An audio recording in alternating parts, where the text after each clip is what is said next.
ဒီတမောသီးနဲ့တမောသီးစမူသီးလောက်တော့ကြမယ်ပထမဆုံးစမူသီးဖြစ်ဖို့အတွက်ကိုနို့ရယ်ပြားရည်ရယ်ထည့်မယ်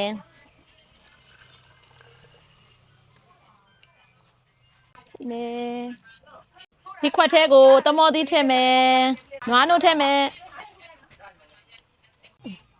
ခုနဖြော်ထားတဲ့အရေကိုလောင်းထည့်မယ်ရေခဲတုံးလေးထည့်ပြီးတော့တောက်တော့မယ်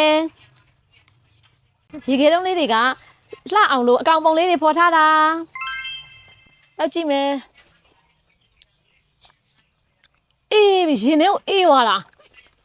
အဲကောင်းတယ်ဒီထဲကိုတကြားမထည့်ပဲနဲ့ပြားရည်နဲ့ဖြော်ထားတာအဲ့တော့အရသာလေးကလေ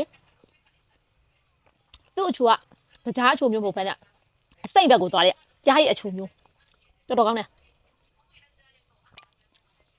ဒီနေပါ